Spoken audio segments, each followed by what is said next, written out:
Welcome to the Financial Markets Insight podcast, brought to you by the Realization Group, where we bring together the best minds in the capital markets and financial industry to discuss the trends and news.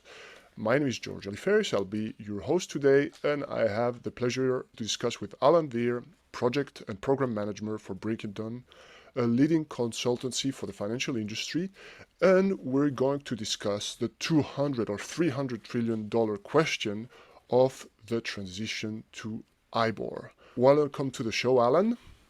Thank you very much. First of all, I'd like to bring people on board who may not be fully familiar with what's going on. Can you give us the big picture and why do we need to transition to IBOR? What has been happening so far? Oh, sure. So I guess it's been a long-running saga. Back in 2008, the financial crisis exposed that LIBOR wasn't really representative for the marketplace, and in fact exaggerated the impacts of the financial crisis. And secondly, LIBOR was and it could be and was manipulated by some of the group responsible for setting that rate. So early in 2012, it was decided that LIBOR submissions should be based on actual trades, and it was this report that effectively started the transition to the new reference rates, such that in 2017, the FCA announced that from the end of 2021, they would no longer compel banks to submit LIBOR marks. So at that point, that is effectively the end of LIBOR. It is no longer representative as something to mark your positions against. And yes, from my years in the financial industry, this is quite a big deal because everything was benchmark to LIBOR or plus 3 months. It seems like the whole rates industry was based on that. I think probably it's worth pointing out at this point that what we're talking about here is the migration of legacy trade. The new reference rates that replace LIBOR have been used for a long time now. So most of the systems work to be able to trade these instruments is done. Right? This is about the migration of all of those LIBOR positions that we currently have on our books. So how do we get those from being LIBOR to the new reference rates? So that's really what this has been about at the end of last year and the middle of 2023 for US dollar. This is what has been achieved so far. Can you expand a bit into that? Yeah, so I guess the first transition was targeted at the end of 2021. So the publication of 4 LIBOR for 4 major currencies, so sterling, Swissy, euro, and yen, ceased.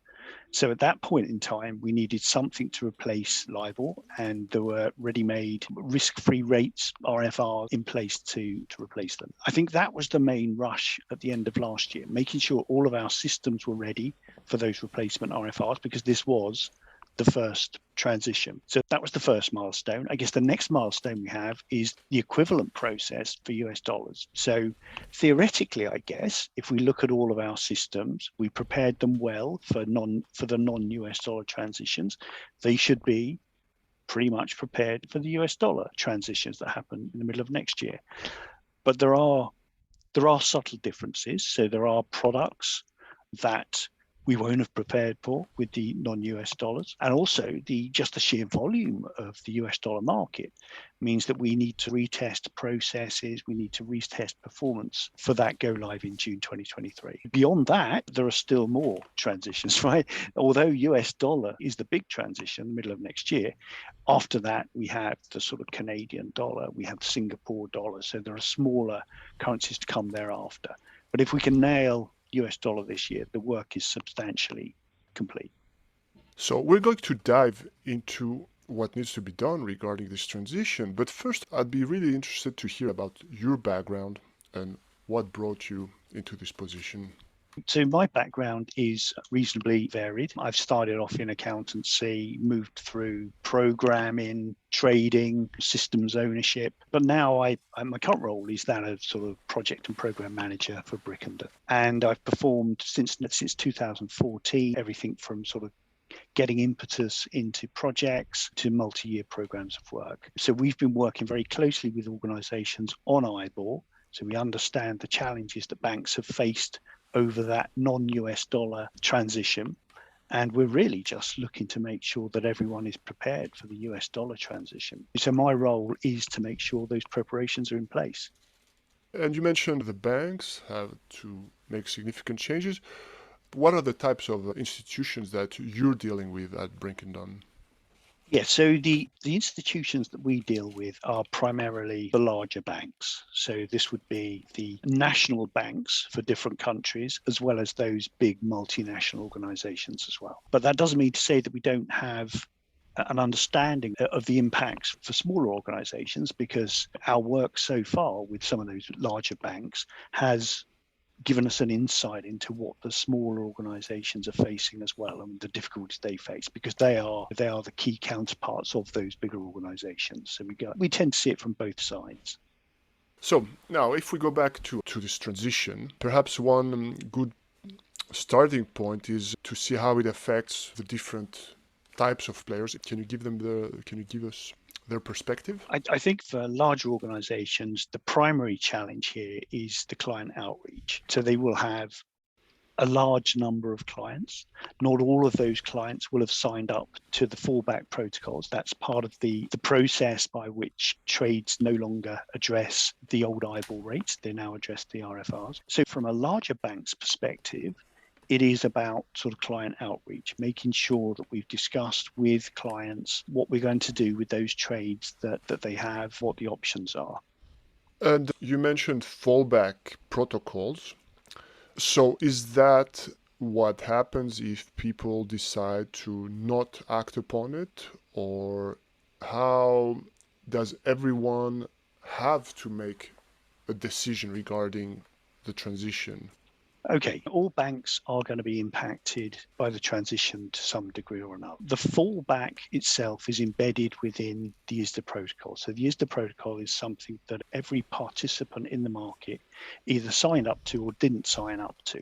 Now, if you've signed up to that protocol, you have the means to reprice your IBOR trades using the protocol's detail.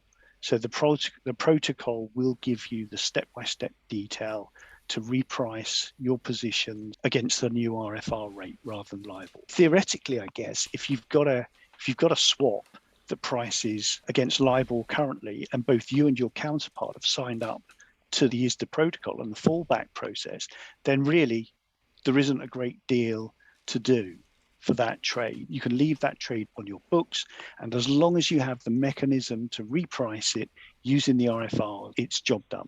Right. Now, there is some subtlety to that. The RFR-based fallback formula is more computationally intensive. You are going to face, I guess, performance issues, revaluing all of those trades against using the fallback methodologies. So that's the key issue with that. But and also for other trades that are leveraging the fallback, such as CCP trades as well, they will be converted for you by the CCPs. If you've signed up to the protocol, your work is much easier. If you haven't signed up to the protocol, then unfortunately your trade does need to be renegotiated with your clients. And that tends to have a reasonably long lead time while you discuss how the trade can be restructured, how it's going to continue to meet the original objectives of that trade, and that it is equitable to both parties. Yes, so that now we understand, I think, much better the challenge. So basically, as a firm, I've got all those trades in my books, and they can be from many years ago, and they were all based on the old LIBOR. And now, for example, even if I have a fallback mechanism, first I have to calculate, and secondly, it means a different kind of price, and therefore all the consequence that goes with it. Is that a good summary of It is, expect? because I think that the reason that they calculate differently is that LIBOR was a forward-looking rate, whereas the new RFRs are effectively a backward-looking rate. They're using historic trade rates. So all of those models need to change. But those models will have been changed already. Those models will already be used for trading those new RFRs today. So in that respect, the update of the model is part of the business as usual process. Because where we're now concentrating our fire really is around this transition of legacy trades. So how do we take all of those trades that are sitting on our books at the moment and A, reprice them, B, revalue them on an ongoing basis as well, or if they won't transition naturally, then what do? We reach out to the clients. How do we renegotiate a replacement? It's those sort of things. So it's quite a well understood process that we need to apply, but nevertheless, it's going to take time. And there's no option of doing nothing. I guess if you do nothing, let's think about what happened if you did nothing in the non-US dollar transition that we had at the end of last year. So for sterling and yen, the regulators put in place a sort of a synthetic product that meant for all of those trades that you weren't able to transition, either because your fallback process didn't work properly or your negotiations with clients were incomplete, you had this sort of synthetic process to fall back on. You don't really have that for US dollar yet. So they haven't said there is going to be a synthetic lot that will remain for a year, let's say, after the demise of US dollar live proper. The other things that are going to happen, the CCP transitions are going to happen regardless. So the CCP will be looking at your trades and will be converting those trades. So that is a cancellation of all of your old trades and rebooking of a brand new trade that references the RFRs. They will be doing that on a set date, come what may. So you need to understand whether you are sufficiently comfortable with their processes and the impact of their processes on you to ignore the dress rehearsal options they give you. So that will happen regardless. It will, on a certain date, middle of May next year, the CCPs will transition. I guess one of the big risks is that you've carried forward workarounds from the non-US dollar transitions that haven't been properly resolved yet. So the question you need to ask is, will these workarounds hold up under the new increased US dollar volumes? And I guess you need to make sure that you complete those client conversations in 2022 as well. To let that slip any later will make things really difficult for you. Could you give us a bigger picture of the steps that firms need to take in order to successfully complete this transition and avoid all the risks that you mentioned? So I think the first thing you need to do is identify the trades that need to be transitioned. And broadly speaking, you're going to categorize those in as one, trades that can leverage the fallback, and two, those that you'll need to renegotiate with the client. So for the latter, the sort of renegotiated trade, this will cause the biggest problems, and the banks need to pick up the phone to the clients and renegotiate a replacement trade as soon as possible. As I said, the renegotiated trade needs to fit the original purpose and be equitable. And this is going to take some time. Most banks have this underway, but really you need to be on top of this by the end of Q1 next year at the very latest. There is, at the moment, as we said, there is no safety net. There is no sort of synthetic US dollar LIBOR that is going to carry you forward beyond the middle of June 23. So you've got to get this right. And that is by far the biggest problem. You're going to be picking up the phone to a corporate client, and they are perhaps not going to understand what is happening to that trade, what is happening to LIBOR, and probably will be looking to push back against having a perfectly adequate hedge replaced by something that isn't quite a perfect fit. So that's a big piece of work just there. I think for the former of those 2 points, those trades that can leverage the fallback, then there is a much more predictable set of work items that we need to walk through. So timing is an issue, but I could imagine there's an issue of resources and allocating those resources, those sales teams, instead of doing their, whatever conversation. They have to have specific conversation, and they have to solve this problem. And they have to know what the options are to replace those products as well. So if your client has bought a 5-year swap, what are you going to offer to replace it with? And how equitable is that going to feel to your client? You've got to have these in the back of your mind already, what the replacement for a trade is going to be for that client before you start those negotiations. Yeah, there's a lot of work to do. And what I'm trying to get at is to get really actionable advice at the firm level, because that's what we're talking about. So you need to talk to your clients, but you also need to engage your workforce. And the workforce in this instance really is the sales and relationship managers. So they're the guys that are going to pick up the phone. Once they understand that universe of trades, they are the guys that are going to pick up the phone to the clients. Yeah, the the clients in this instance could even be other banks, though most of the other banks have signed up to the fallback. So in terms of bank-to-bank conversations, you pick up the phone where a trade will not naturally transition. So where you've just got a difficult legacy trade, right? You've both signed up to the fallback, but for whatever reason, the trade cannot transition. That's when you want to pick up the phone to another bank. To sum it up, can you walk us through, in summary, the three alternatives that are now offered, that are available? So the primary thing to do is to understand what trades you have in your portfolio. Some of those trades you can leverage the fallback. Some of those trades will be fallen back for you, but other trades you will need to renegotiate with your clients. For those renegotiations, you'll be leveraging your sales and relationship management teams.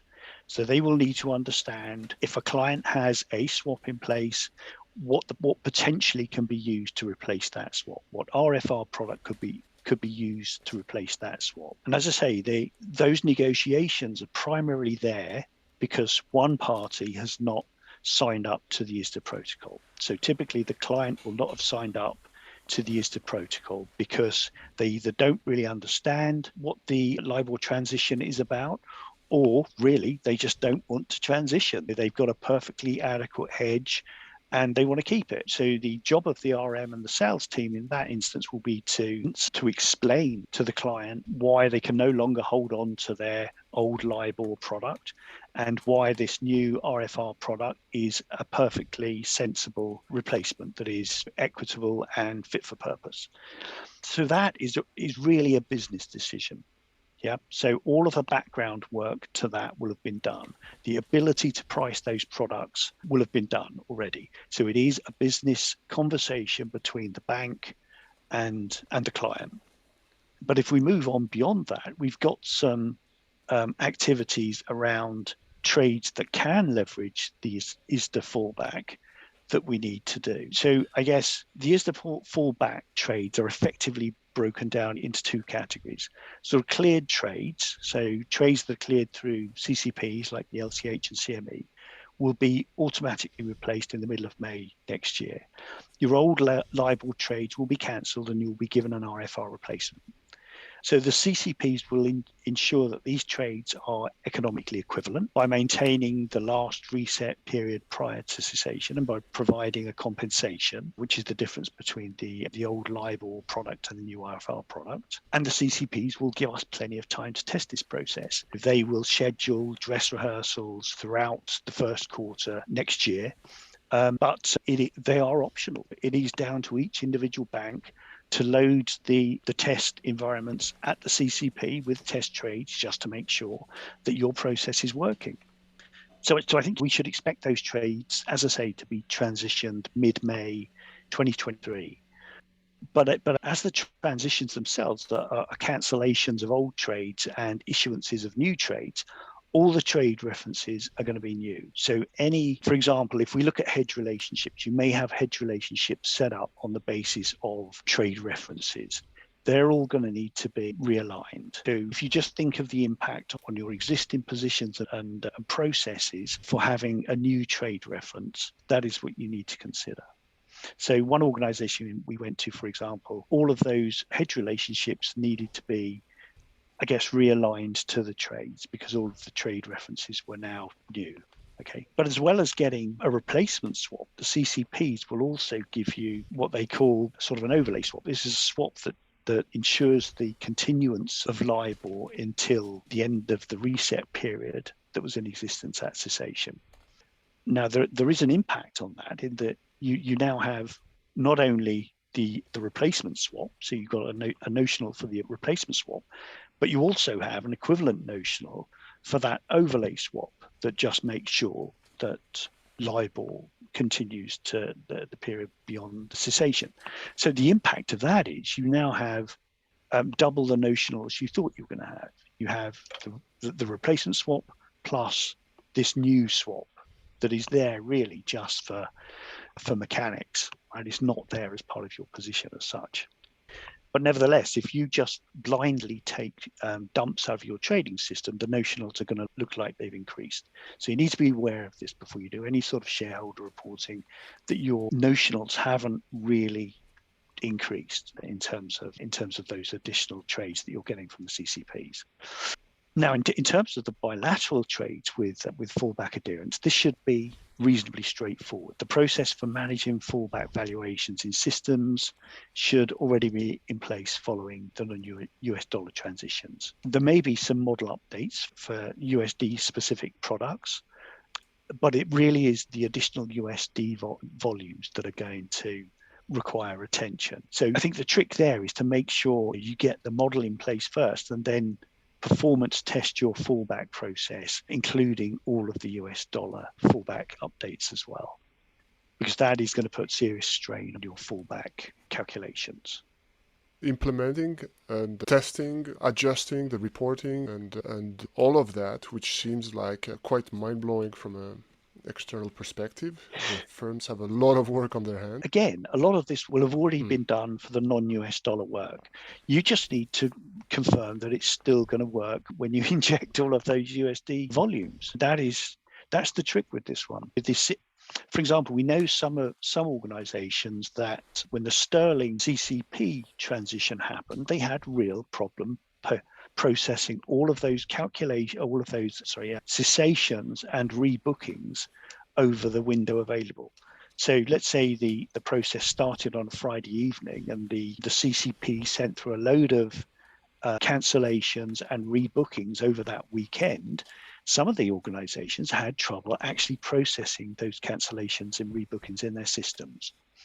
Now, US dollar volumes are much higher. So are you going to have enough time in that over that weekend to process all of the resulting cancellations and rebookings? So it's things like it's the impact of the additional volumes that really need to be in the forefront. So I think no complacency is the key, sounds like the key word after listening to you. And may I also ask, so how does Brickendon fit into that, and how do you help firms through this process? I think we help because we understand where these bear traps are. We can understand where to focus attention, what test cycles to participate in, what test cycles you probably need in the first place as well. And because I think you may find organizations that don't really see a value in retesting their fallback processes. We would think that was a mistake. You may find some organizations that feel they don't need to participate in the CCP dress rehearsals. Again, we think that would be a mistake. The process is largely the same. There are some tweaks there. There are some manual interventions you can make this time around that will certainly de-risk the CCP transitions, but everything there is still worth testing. And in practical terms, how do you work with those counterparts? Is it essentially consulting and guiding them on what needs to do?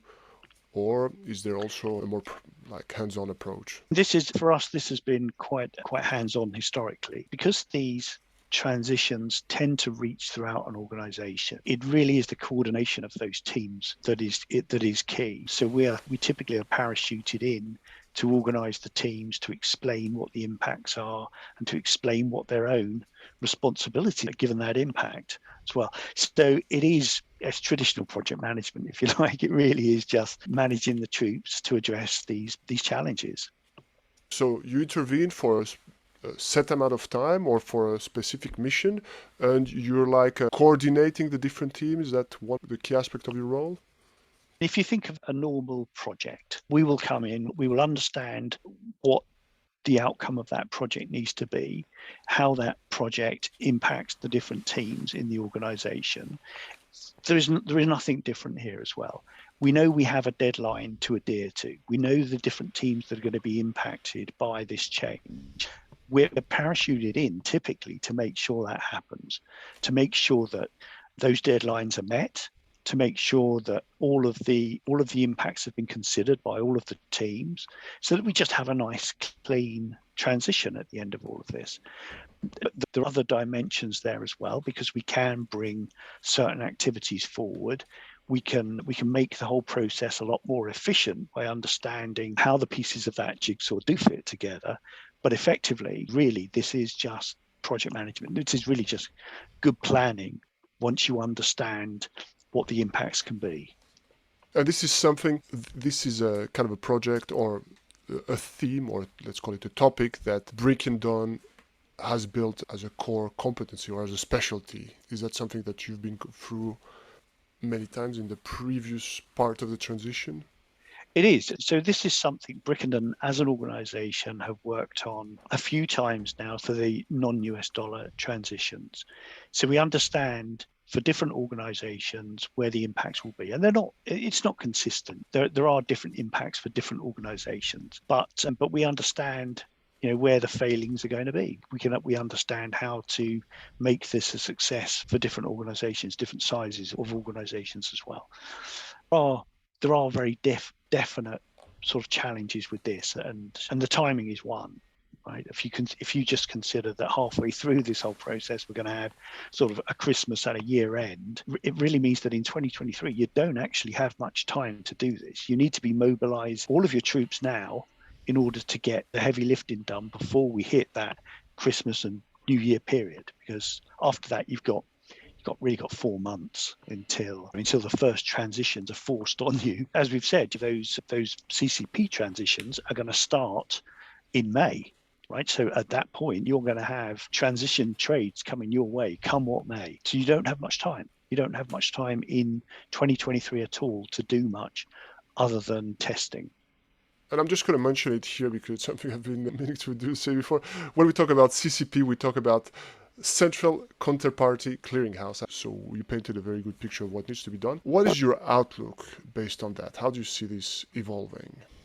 So I think at the moment, for example, the CCP plans are developing. You've got to stay close to this. I don't think there will be any surprises there. But for example, we can see the CME aligning much more closely to the LCH sort of non-US dollar plans. So the way they're doing things is going to be slightly different to last time.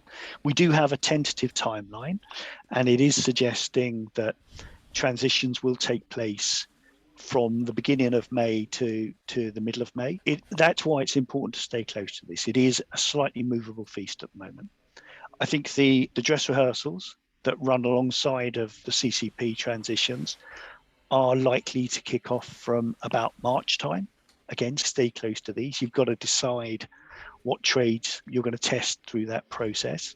And I think really with the CCP one, you're going to be given guidance by the end of August. So as long as you keep in touch with them, they will tell you what to do and when. Now, I guess we did hear, as I alluded to earlier, of organizations that struggled to process the GBP CCP transitions in the window available. So review your portfolio. If the USD transition is a notable step up in volume for you, then prepare accordingly. Because as I say, this happens over a single weekend. They will transition all of your US dollar trades. You will get, let's say you have 10,000 US dollar trades that need transitioning. You'll get 10,000 cancellations and 10,000 rebookings of the trade, 10,000 overlay swaps. That's an awful lot of processing over the weekend. This needs to be up and running on Monday morning. So the US dollar volumes are massively pertinent to this. Yeah. Now, one way of de-risking that is that there was a process in the non-US dollar transitions of splitting out basis swaps. This was really just to make sure they all go through the same cookie cutter process at the CCP. So when they actually come to the transition window, all of those basis swaps can go through that process as well. I think at the moment, the planning seems to suggest they will do that a couple of weeks. It will be enforced on you, let's say, a couple of weeks prior to the primary transition. But DH appear to be giving you the opportunity to run that process yourself an earlier date, to run that splitting out of your basis swaps at an earlier date. So I would suggest that is a good thing to bag. We follow closely what the central clearing counterparties are doing, and they'll be communicating, but it's something that you need to be, well, attentive, if not proactive about. Yeah, so that's all from a sort of a CCP perspective. I think we've already said from a client outreach perspective, you need to be on that already. If you're not doing it now, then you're behind the curve. So you need to identify the trades. You need to pick up the phone to the counterparts. You need to be negotiating those trades with those counterparts. And that's no mean feat. These are not all just simple swaps that can be restructured, renegotiated easily. Some of these are quite complex, and the reason that you're renegotiating isn't because your counterpart hasn't signed up to the fallback. No, it's because these trades actually can't transition. So you need to really put your thinking hat on about what you're going to do with those trades. So that's the client transition. But if we think about the fallback process itself, you've got a lot of trades going through this process at the moment. For those that perhaps unfamiliar with the process, the fallback process for a lot of people was all about keeping the IBOR trade as an IBOR trade in your system, and for the fallback process that you've developed to look at that trade and say, LIBOR doesn't exist anymore, so I need to price this using a different rate. I need to reprice this using one of the RFR rates instead. So that opens up a whole can of worms, right? One of them is that you're going to be putting a lot of trades through your fallback process. At the moment, you've got yen, euros, Swissy, and sterling going through that fallback calculator. You're going to have all those US dollar trades on top of that. You have to consider whether that is still going to be performant. So for your overnight processing, are you still going to be able to revalue all of those trades and hit your SLAs the next? I think that's quite a big deal.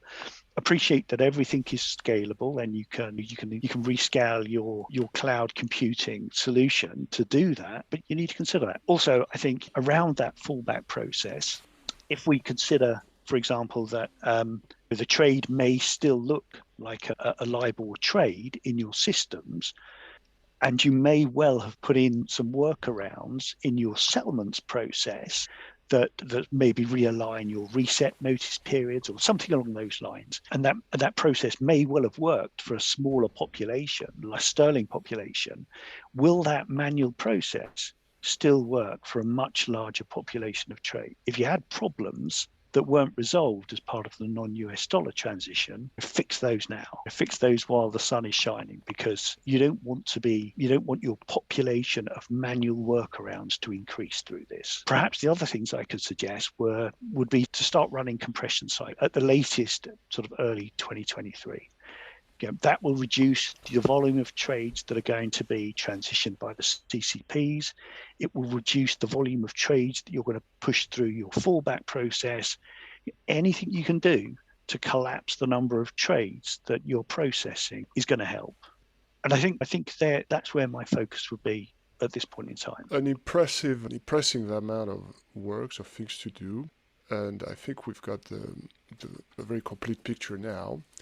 To conclude, as it's such a project management, it's the archetype of project management. What's the most, let's say, exciting thing about this for you? So other than the challenge itself, which is exciting, regulatory programs are always exciting, have defined timelines and go live dates. I think the IBOR experience will have given banks the opportunity to refine their enterprise program management process. So my advice would be embed what you've learned, warts and all. This is priceless information for your enterprise program management process. We don't have too many of these changes that reach into every nook and cranny of an organization. So take this opportunity to understand where your engagements with downstream teams worked well, where they didn't work well, what you did to work around them. It will pay you dividends when it comes to the next big change. You can really transform this regulatory change into an opportunity. I think that's a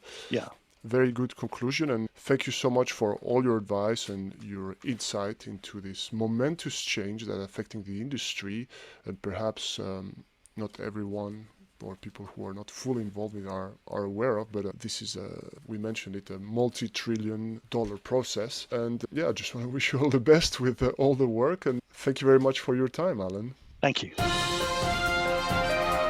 Thanks for joining us on the Financial Markets Insights podcast by the Realization Group. Please subscribe to stay informed of all future episodes.